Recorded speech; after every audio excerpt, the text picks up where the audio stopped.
கிறிஸ்துவுக்குள் பிரியமானவர்களே, கர்த்தராகிய இயேசு கிறிஸ்து நாமத்தில் உங்களுக்கு வாழ்த்துக்கள் தெரிவித்துக் கொள்கிறேன். இந்த புதிய நாளிலும் அப்பா உங்களை புதிய நன்மையினாலும் புதிய கிருபையினாலும் உங்கள் ஒவ்வொருவரையும் ஆசீர்வதிப்பாராக. இன்றைய தினத்திலும் அநேகர் உங்களை பார்த்து சொல்லலாம், எல்லாம் முடிஞ்சு போச்சு, அவ்வளோதான், இனிமேல் உங்களுக்கு இந்த காரியத்தில் ஒரு அற்புதம் நடக்காது, வாய்க்காது என்று சொல்லி அநேகர் உங்களை பார்த்து சொல்லியிருக்கலாம்.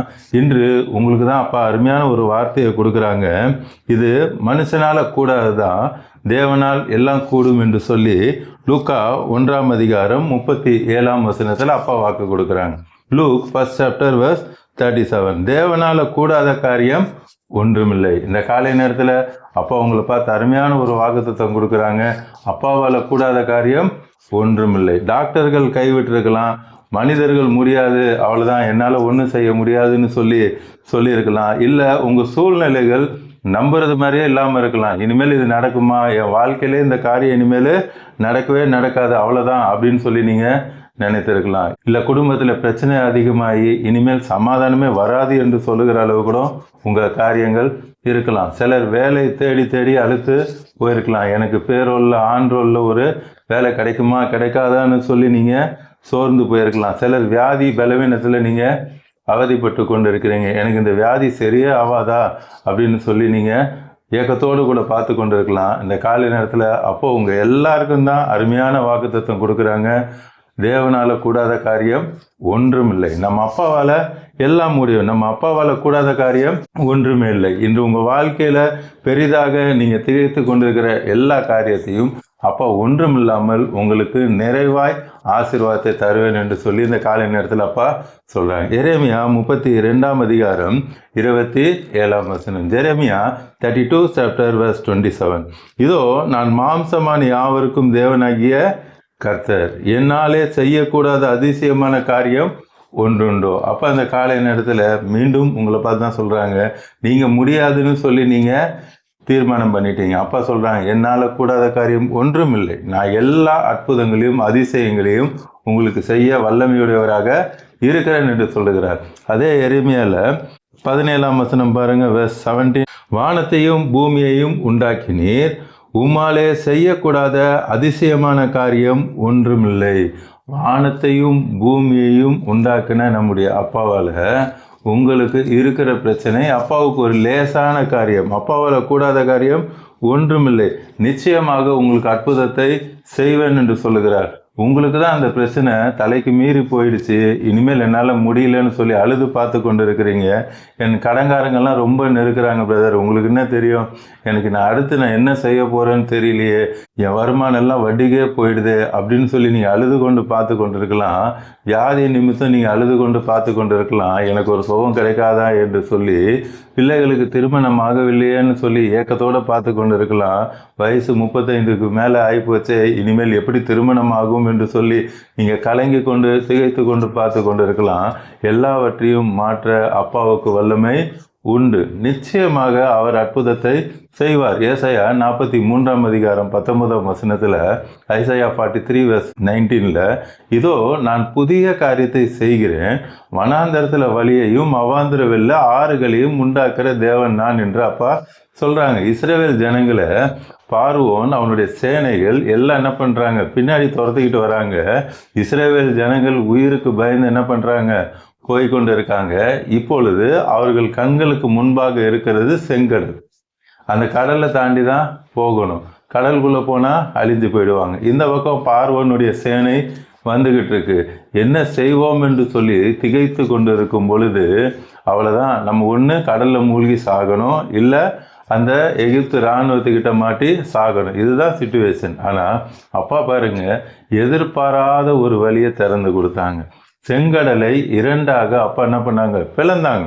இஸ்ரவேல் ஜனங்கள் கனவுல கூட நினைத்து பார்த்தது கிடையாது, கடல் இப்படி ரெண்டா பிளக்குமா என்று சொல்லி. ஏன் இன்று வரைக்கும் கூட எந்த கடலும் ரெண்டா பிளந்ததே இல்லை. அன்று தான் அந்த அற்புதமே நடந்துச்சு.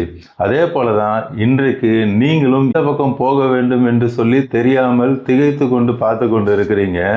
உங்களுக்கு அறியாத ஒரு வாசலை அப்பா நிச்சயமாக இன்று திறக்க போகிறாங்க. நீங்க எதிர்கூட பார்த்துருக்க மாட்டீங்க. இந்த பக்கத்துல இருந்து நமக்கு ஒத்தாசை வருமா அப்படின்னு சொல்லி எதிர்பார்த்திருக்க மாட்டீங்க. அந்த திசையிலிருந்து இன்று அப்பா உங்களுக்கு ஒத்தாசை அனுப்புவேன் என்று சொல்லுகிறார். காற்றையும் காண மாட்டீங்க, மழையும் காண மாட்டீங்க, பள்ளங்கள் நிரம்பும் என்று சொல்லி 2 ராஜாக்கள் அப்பா சொன்னாங்களே, அங்க அந்த ஊர்ல மழை பெஞ்சதே கிடையாது. அங்க காற்றும் வந்தது கிடையாது, மழையும் வந்தது கிடையாது. ஆனா அப்பா சொல்றாங்க, உங்களுடைய பள்ளங்கள் எல்லாம் நிரப்பப்படும் என்று அப்பா சொல்றாங்க. எப்படி நடந்துச்சு? ஏதோம்ல இருந்து தண்ணி வந்துச்சு. ஏதோம்ல இருந்து தண்ணி வர்றதுக்கான வாய்ப்பே கிடையாது. சாத்தியக்கூறே சுத்தமாக கிடையாது. அப்பா உங்களுக்கு அற்புதம் செய்யணும்னு முடிவு பண்ணிட்டாங்க. சாத்தியக்கூறு இல்லாத இடத்துல இருந்து அப்பா உங்களுக்கு ஒத்தாசை அனுப்பி நிச்சயமாக உங்களை இந்த காலை நேரத்தில் ஆசீர்வதிப்பேன் என்று சொல்லுகிறார். எல்லா தடைகள், எல்லா போராட்டங்கள் இன்றோடு அப்பா ஒழித்து போட்டு நீங்கள் நினையாத காரியங்களையும் நீங்கள் எண்ணி முடியாத காரியங்களையும் அப்பா செய்வேன் என்று சொல்லுகிறார். அப்பாவோட வார்த்தை சொல்லுகிறது, ஆராய்ந்து முடியாத பெரிய காரியங்களையும் எண்ணி முடியாத அற்புதங்களையும் செய்கிற தேவன் அவர். அப்பாவால எல்லாம் முடியும். நீங்க நினைத்து கூட பார்க்க முடியாத அற்புதத்தை இந்த காலை நேரத்துல அப்பா உங்களுக்கு செய்வேன் என்று சொல்லுகிறார். ஆதியாகமம் 18ஆம் அதிகாரம் 14ஆம் வசனம். Genesis 18th chapter verse 14. அங்க நம்ம ஆபிரகாமை குறித்து பார்க்கலாம். அங்க அப்பாவோட வார்த்தை அருமையா சொல்றாங்க. கர்த்தரால் ஆகாத காரியம் உண்டோ? உட்பவ காலகட்டத்தில் உன்னிடத்துக்கு திரும்ப வருவேன், அப்பொழுது சாராளுக்கு ஒரு குமாரன் இருப்பான். அப்பா வாக்கு கொடுக்குறாங்க, என்னால ஆகாத காரியம் உண்டு, என்னால எல்லாம் செய்ய முடியும். நீங்க ஒன்று என்ன பண்ணணும்? அப்பாவை விசுவாசிக்கணும். முன்னாடி வசனம் பாருங்க, 11ஆம் வசனத்துல verse 11ல, ஆபிரகாமும் சாராலும் வயது சென்று முதிர் வயதாயிட்டாங்க. ஸ்திரீகளுக்குள் வழிபாடு சாராளுக்கு நின்று போயிட்டு, குழந்தை பிறப்பதற்கு 0.5% கூட சாத்தியக்கூறே கிடையாது. ஆனா அப்பாவோட வார்த்தையை பாருங்க, கர்த்தரால் ஆகாத காரியம் உண்டோ? அடுத்த உட்பக காலகட்டத்தில்னா அடுத்த வருடம் நீ ஒரு குமாரன். குழந்தைய கூட எவ்வளவு கரெக்டா சொல்ற, பெண் குழந்தை அப்படி கூட சொல்லல, கரெக்டா சொல்றாரு பாருங்க, குமாரன் பிறப்பார். அப்பா கொடுக்குற வாக்கு தத்தம் சொன்னால் சொன்னதுதான், அது அப்படியே நடக்கும். ஒரு தடை இல்லாமல் நிச்சயமாக நேர்த்தியாக அப்பா செய்வாங்க. குழந்தை பிறக்கிறதுக்கான வாய்ப்பே இல்லாத அந்த சூழ்நிலை அப்பா அருமையான ஒரு குழந்தைய கொடுத்தாரு, அதுதான் ஈசாக்கு. ஆதியாகமம் 21ஆம் அதிகாரத்துல பாத்தீங்கன்னா முதல் வசனத்துல, கர்த்தர் தாம் சொல்லியிருந்தபடி சாராள் பேரில் கடாட்சமானார், கர்த்தர் தாம் உரைத்தபடியே சாராளுக்கு செய்தருளினார். ஆபிரகாம் முதிர் வயதாயிருக்கையில் சாராள் கர்ப்பவதியாகி தேவன் குறித்திருந்த காலத்தில் அவனுக்கு ஒரு குமாரனை பெற்றாள். அப்பா குமாரனை தருவேன்னு சொன்னாரு, சொன்னது போலயே குமாரனை கொடுத்தாரு. அதே போல உங்களுக்கு என்ன வாக்குத்தத்தம் அப்பா கொடுத்தாங்களோ அந்த வாக்குத்தத்தம் நிச்சயமாக அக்யூரேட்டாக அப்படியே உங்களுக்கு நடக்கும். நீங்க இவ்வளவு நாள் அந்த வாக்குத்தத்தம் நடக்கலைன்னு சொல்லி கவலையோடு கூட பார்த்துக்கிட்டு இருக்கிறீங்க. இன்று அப்பா சொல்ல அந்த வாக்குத்தத்தம் நிச்சயமா உங்க வாழ்க்கையில நடக்கும். கடைசியா ஒரு வசனம் பார்த்து நம்ம ஜெபிக்கலாம். மார்க்கு 9ஆம் அதிகாரம் 23ஆம் வசனம். Mark 9th chapter verse 23. இயேசு அவனை நோக்கி, நீ விசுவாசிக்க கூடுமானால் ஆகும், விசுவாசிக்கிறவனுக்கு எல்லாம் கூடும் என்றார்.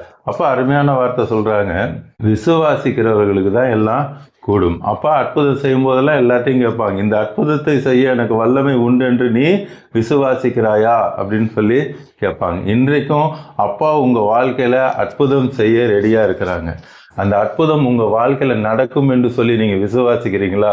நீங்க விசுவாசிக்கும் பொழுது நிச்சயமாக அப்பா உங்க வாழ்க்கையில பெரிய பெரிய அற்புதத்தை செய்வாங்க. இன்னைக்கும் புதிதா யாராவது பார்த்தீங்கன்னா, இன்னும் ஏசப்பாவை ஏற்றுக்கொள்ளாம பார்த்தீங்கன்னா, உள்ளத்தின் ஆழத்திலிருந்து ஏசப்பா என் இருதயத்துக்குள்ள வாங்கன்னு சொன்னீங்கன்னா, இன்னைக்கு ஏசப்பா உங்க இருதயத்துக்குள்ள வந்துடுவாங்க. உங்களுக்கு ஏசப்பா அற்புதங்களையும் அதிசயங்களையும் செய்வாங்க. இப்பொழுதும் நாம் கல்வாரி சிலுவை நோக்கி பார்க்கலாமா? அன்பின் பரலோக தகப்பனே, இந்த காலை நேரத்தில் நம்முடைய பிள்ளைகளோடு கூட பேசுனீங்கப்பா. நான் அற்புதங்களையும் அதிசயங்களையும் செய்கிற தேவன், என்னால செய்யக்கூடாத அதிசயமான காரியம் ஒன்றுண்டோ என்று கேட்டது. இப்பொழுதும் அவங்க என்ன அற்புதங்கள் நடக்கணும், என்ன அதிசயம் நடக்கணும்னு சொல்லி பார்த்து கொண்டு இருக்கிறாங்களோ அவர்களுக்கு அந்த அற்புதம், அந்த அதிசயம் இப்பொழுது நடந்து கொண்டிருக்கிறதுக்காக நன்றி. வியாதியோடு கூட இருக்கலாம், இப்பொழுதே உங்களுடைய சுகமளிக்கும் வல்லமை இறங்கி, அது என்ன வியாதியா இருந்தால் டாக்டர் இனி முடியாதுன்னு சொல்லியிருக்கலாம், இப்பொழுது உங்களுடைய சுகமளிக்கும் வல்லமை இறங்கி அவர்களுக்கு தெய்வீக சுகத்தை கட்டளையிடுகிறதுக்காக, இந்த தழும்புகளால் இப்பொழுதே நீங்க சுகத்தை கட்டளையிடுகிறதுக்காக நன்றி அப்பா. அது ஐசியூல இருந்தாலும் சரி, இப்பொழுது உம்முடைய சுகமளிக்கும் வல்லமை இறங்குனதற்காய். டாக்டர் சொல்லியிருப்பாங்க, இந்த உறுப்பு செயல்படலை, இந்த உறுப்பு வேற மாற்றணும்னு சொல்லியிருக்காங்கன்னு சொல்லி வேதனையோடு கூட பார்த்து கொண்டு இருக்கீங்க. அப்பாவோட வார்த்தை சொல்லுகிறார், அவர் கல்லான இருதயத்தை எடுத்து நவமான சதையான இருதயத்தை கொடுக்கிற தகப்பனவர். உங்களுக்கு எந்த உறுப்பு இப்பொழுது செயல்படாமல் போயிருக்கோ அந்த உறுப்பை புதிதாய் கொடுக்க அப்பாவுக்கு வல்லமை உண்டு. இப்பொழுதும் அந்த கிரியேட்டிவ் மிரக்கல் நடந்து கொண்டு இருக்கிறதுக்காக நன்றி. இல்லாத உறுப்புகள் இப்பொழுதே உண்டாகிறதுக்காக நன்றி அப்பா. மரித்தோரே உயிரோடு எழும்புகிற அந்த உயிர்த்தெழுதலின் வல்லமை இப்பொழுதே இறங்குகிறதற்காய், உங்களுடைய ஜீவன் இறங்குகிறதற்காய் நன்றி அப்பா. இந்த நொடியை நீர் அற்புதத்தை செய்கிறீர். ஆபிரகாமுக்கு சொன்னீர், கர்ப்பம் செத்து போன நேரத்தில் குழந்தையை கொடுத்தீர். அதே போல யாரெல்லாம் குழந்தை இல்லை என்று சொல்லி வேதனையோடு பார்த்து கொண்டு இருக்கிறாங்களோ இப்பொழுதே அவர்கள் கர்ப்பத்தை தொட்டு நீர் ஆசீர்வதிக்கிறதுக்காக நன்றி. குழந்தை பாக்கியத்தை கொடுக்கறதுக்காக நன்றி தகப்பனே. வேலை இல்லாமல் கஷ்டப்பட்டு கொண்டு இருக்கிற பிள்ளைகளுக்கு அருமையான வேலையை நீர் தருகிறீர். அவங்க எதிர்பார்த்ததோட பெஸ்ட் வேலையை கொடுத்து நீர் ஆசீர்வதிக்கிறதுக்காக நன்றி. ஒரு வீடு, நல்ல வீடு இல்லையே என்று சொல்லி வேதனையோடு கூட பார்க்குற பிள்ளைகளுக்கும் ஒரு அருமையான வீட்டை அப்பா, சொந்த வீட்டையே கொடுத்து நீர் ஆசீர்வதிக்கிறீரப்பா. பிஸ்னஸ் நல்லா இல்லையே, எனக்கு பிஸ்னஸில் ஒரு ஆசீர்வாதம் வேண்டுமே என்று சொல்லி வேதனையோடு கூட பார்த்து கொண்டு இருக்கிற பிள்ளைகளுக்கும் இப்பொழுது அவங்க பிஸ்னஸை ஃப்ளரிஷ் பண்ணி நீர் ஆசீர்வதிக்கிறீர். இன்னும் என்னென்ன தேவைகளோடு கூட உங்களுடைய பிள்ளைகள் பார்த்து கொண்டு இருக்கிறார்களோ அவருடைய எல்லா தேவைகளையும் உங்களுடைய மகிமை ஐஸ்வர்யத்திலிருந்து நீரே சந்திக்கிறதுக்காக நன்றி. ஒரு நல்ல வாகனம் வேண்டும் என்று சொல்லி பார்த்து கொண்டு இருக்காங்கப்பா. அதுக்கு வாங்கிறதுக்கான எனக்கு பிரயாசம் இல்லை, அதுக்கு தேவையான வருமானம் இல்லை, ஆனால் எனக்கு அது கண்டிப்பாக வேணும், அது இருந்தால் தான் ஒரு யூஸ்ஃபுல்லாக இருக்கும்னு சொல்லி பார்த்து கொண்டு இருக்கீங்க. நான் ஊழியம் செய்கிறேன், நான் ஊழியம் போகிறதுக்கு அந்த வாகனம் இருந்தால் தான் ஆத்துமாக்களை கொண்டு வரதுக்கு போகிறதுக்கு எனக்கு வசதியாக இருக்கும் அப்படின்னு சொல்லி நீங்கள் பார்த்து கொண்டு இருக்கிறீங்க. ஏசப்பா, இன்றைய தினத்தில் நீங்கள் எதிர்பாராத திசையிலிருந்து ஒத்தாசைகளை அனுப்பி உங்களுக்கு வாகனத்தை கொடுத்து ஆசீர்வதிக்கிறார். நன்றி தகப்பனே. பார்த்து கொண்டு இருக்கிற கோடிக்கணக்கான நம்முடைய பிள்ளைகளை ரட்சித்து ஆசீர்வதிக்கிறதுக்காக இயேசுவின் நாமத்தில் ஜெபிக்கிறேன் நல்ல பிதாவே. ஆமென், ஆமென். தொடர்ந்து பாருங்க, அப்பாவோட வார்த்தையை கேளுங்க, அநேகருக்கு ஷேர் பண்ணுங்க, எல்லோரும் ரட்சிக்கப்படட்டும், ஆசீர்வதிக்கப்படட்டும். உங்களுக்கு ப்ரேயர் பாயிண்ட் இருந்தால் கமெண்ட்ல போடுங்க, உங்களுக்காக ஜெபிப்பேன். ஏசப்பா உங்களுக்கு அற்புதத்தை செய்வாங்க. மீண்டும் நாளை காலை புதிய வாக்குத்தத்த செய்தியோடு கூட உங்களை சந்திக்கிறேன். அதுவரை அப்பா உங்களையும் உங்கள் குடும்பத்தையும் அளவில்லாமல் ஆசீர்வதிப்பார். ஆமென்.